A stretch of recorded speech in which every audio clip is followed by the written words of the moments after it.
Hi Sagittarius, and welcome to your weekly tarot reading for the week of November. Thank you so much for joining me today. I hope that you're doing really well.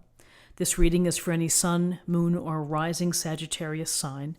We'll take a look at the cards. We'll get a sense of the awareness for the week, guidance, and possible outcomes. I will also choose a couple of oracle cards for additional information. So let's just go ahead and get started. Okay, so in terms of awareness, we have Judgment, the major arcana, and we have the King of Wands. So Judgment, we see the gray people rising out of their coffins, listening to the angel blow the horn, the fanfare, the call, listening to the call. They may say, I'm ready to leave the darkness. I'm ready to feel reborn. I'm ready to leave behind the parts of my life where I maybe feel a little dead inside, where I feel that I'm not reaching my potential as a person, my highest self, because the angel wants them to hear the call and to judge, to use judgment to think about one's life. And when we get this call, regardless of age, regardless of timing, we hear it, we sense it, and we begin to think about, where we are, where have we been, where are we headed. And so with Judgment, you have the chance to be reborn and to really forgive what happened before. You get that ritual cleansing of being fresh and clean and ready for whatever path is going to help you reach your best self. And that's what Judgment brings. It's the judgment of our actions and our life. Judgment happens right the end of the major arcana through our journey, as if to say, now what have you learned? Where are you? You have to answer these questions. These answers come from within. So with this call to being reborn, having a chance for transformation, for, again, restructuring, for new opportunities, new cycles, here's the King of Wands. The absolute best in a character or an archetype who would be dynamic and someone who would take advantage of personal powers and talents and abilities, using all of them to create this very rich and fulfilling life, focused on passions, focused on excitement and enthusiasms, and getting to that place. And if things don't work out, oh well, on to the next.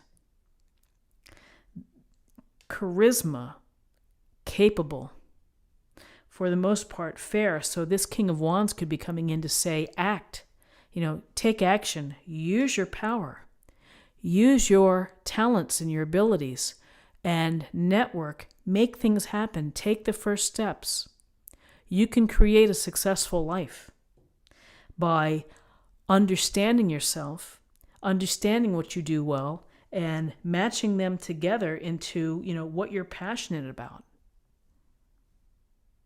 So follow your passions, and there's a sense here of activity, of networking here too that I see, of getting out there and meeting people. This is the type of dynamic energy when you go to a party and there's someone who just is holding court, and you're just listening and you're like, wow, they're so interesting, or they're so unique, and it's very captivating.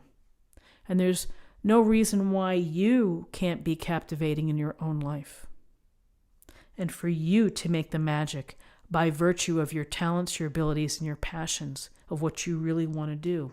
You may have a clearer picture after you've had Judgment and the evaluation of self.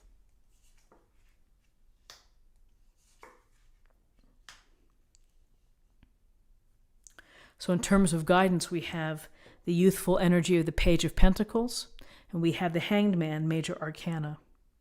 So the Page of Pentacles is the desire for knowledge, the desire to work hard, be responsible, to do what it takes to get the job done, to put in my best research and effort and write my best paper and turn it in. So there's this very sincere desire to learn, to become more experienced through study, through servitude. And if I do that, then I'm going to be able to get some more of these pentacles, and I'm going to be able to carve my own path. It's with knowledge behind me, and it's with hard work, and it's with this pentacle approach of being grounded and pragmatic and having a plan that helps me become a more successful activator of my own power, such as the King of Wands. So with this desire for knowledge, here we have the Hanged Man. The Hanged Man who's not going anywhere from this position. So he's become comfortable from where he's hanging. He's just hanging out.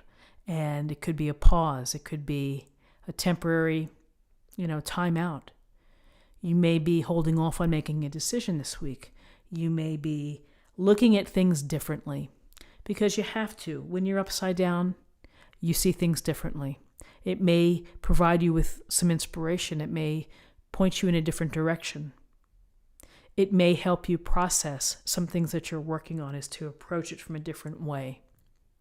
But there's a sense here of just suspension and holding on and, maybe not making any fast and furious decisions this week.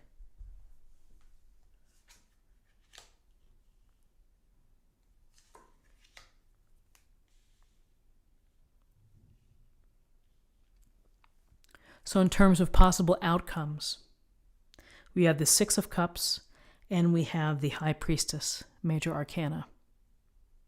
So interesting together. The Six of Cups, it's about giving and receiving, of doing so to be able to help others when you're in a position to, and to think about others and to help them get what they need in order to get back on their feet. So here the merchant's giving these beggars, he's giving them some coins. He's also holding the scales. It's a little disconcerting to see that. Do we really measure out how we help? Perhaps for some they do. Perhaps when it comes to charities, they're very focused on how much they're able to provide. So, maybe that's the way to think about it. But when you're in a position when you need support, ask for it. Ask for help. More often than not, people are wanting and willing to help you. And if you feel that you're still not getting what you need, there are organizations. Reach out. And when you are in a position to help, and particularly here in the States this week, to be able to volunteer, to do something to help someone less fortunate, it has a lot of meaning to it to do that. And then along with this sense of giving and receiving, we're getting a strong message here, which is to pay attention to your intuition, your inner guides. The High Priestess is the feminine ideal of knowledge, self-knowledge, understanding yourself. Often similar, I think, to the Judgment card. This High Priestess is passive, may take time to meditate, to reflect, to think about life, to think about what's going on underneath your heart and the subconscious. It's also tuning into your intuition and your inner guides. Listen to your inner guides. Trust your hunches. Pay attention to dreams, numbers that you may see in a license plate or on a house number or whatever. Look at the numbers. Listen to the random things that pop in. They can have meaning. It's important to allow the messages to come through. So paying attention to your intuition this week. Always great advice. It's nice to see the High Priestess. This is what I have for you for the week. Let's see what we have in terms of an affirmation for the week or a meditation point.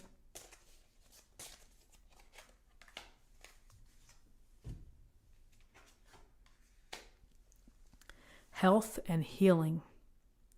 Hilarion, if I'm pronouncing that correctly. So, health and healing to watch your energy levels this week, your travel, your stress. Sometimes for those at Thanksgiving can be really stressful. It can be overwhelming. So be mindful of that. Do little things. Carve out some time to meditate, to reflect, to walk in nature, to have a nice hot bath.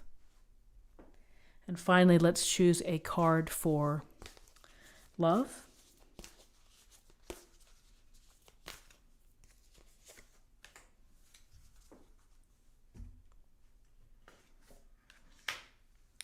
Take a chance on love. When we start to love, our lives are changed forever. And love is open-ended. Loving friends, loving what you do. Take a chance on love. It's such a vital and important emotion, is to give love and to be able to receive love. So my friends, this is what we have, and I hope that you found something helpful here with this reading today. If you did, please subscribe if you haven't already. Like this video, share this video, comment below. I hope you have a warm and wonderful week. I thank you for your time, and I'll see you next week. Take care. Bye-bye.